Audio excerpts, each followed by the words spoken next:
नमस्ते सबैजनालाई। यहाँहरु सबैजनालाई फेरि पनि मेरो यस भिडियोमा धेरै धेरै स्वागत गर्न चाहन्छु है। र आज पनि म तपाईहरुको माझमा एउटा छोटो कविता लिएर आएको छु है। र यस कविता म आज विशेष गरेर है आज हाम्रो देशको सिमानामा है दिनरात गरेर आफ्नो ज्यानको बाजी लगाएर है आफ्नो ज्यानको बलि चढाएर देश र जनताको सेवा गरिरहनु भएका हाम्रा वीर महान सैनिक जवानहरुका लागि म यस कविता समर्पण गर्न चाहन्छु। र यस कविता पनि म आफै लेखिएको कविता हो है। र यहाँहरु सबैजनालाई मेरो यस कविता के कस्तो लाग्छ कमेन्टद्वारा बताइदिनुहोस् होला। र कवितालाई मन परेमा शेयर लाइक पनि गरिदिनुहोस् होला। र मेरो कविताको शीर्षक छ सिपाहीको जीवन कथा। नसोध्नु है आमा सिपाहीको जीवन कस्तो हुन्छ भनेर, नसोध्नु है आमा सिपाहीको जीवन कस्तो हुन्छ भनेर, यहाँ बम र गोली बारुदको धुवाँसँगै उडेको छ, यहाँ बम र गोली बारुदको धुवाँसँगै उडेको छ।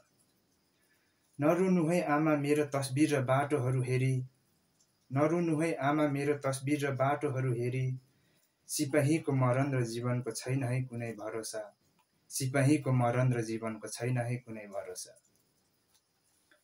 बर्सिँदैछन् आज यहाँ हजारौं बम गोली कठोर बहादुरहरूका छातीमा, बर्सिँदैछन् आज यहाँ हजारौं बम गोली कठोर बहादुरहरूका छातीमा, पुछिँदैछन् होला त्यहाँ हजारौं चेलीहरूका सिन्दूर सिउँदोमा, पुछिँदैछन् होला त्यहाँ हजारौं चेलीहरूका सिन्दूर सिउँदोमा।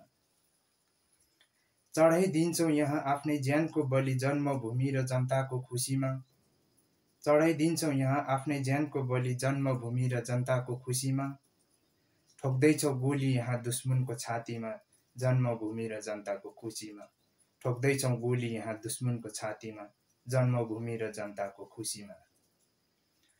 बग्दैछन् यहाँ लाखौं सैनिकहरूका रगतको खोला देश र जनताको साटोमा, बग्दैछन् यहाँ हजारौं लाखौं सैनिकहरूका रगतको खोला देश र जनताको साटोमा, सुसाउँदै होला जहाँ आमा तिम्रो अमूल्य आँसुको थोपा यो देशको माटोमा, सुसाउँदै होला जहाँ आमा तिम्रो अमूल्य आँसुको थोपा यो देशको माटोमा, यो देशको माटोमा।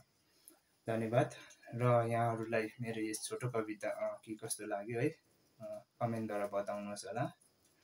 र हजुरहरुसँग पनि यस्तै है केही शब्द तिता-मिठा शब्दहरु लेखेर है कवितामा उतार्नु भएको छ भने है, कथामा गजल मुक्तकमा उतार्नु भएका छन् भने है तपाईहरुले मलाई माथि दिएको इमेल एड्रेसमा है तपाईहरुले मलाई लेखेर सेन्ड गर्न सक्नुहुनेछ है। र म तपाईहरुको कथा कविता या गजल केही पनि है पठाउनु भएका छ भने म तपाईहरुलाई है मेरो भिडियोद्वारा प्रस्तुत गरिदिने छु है।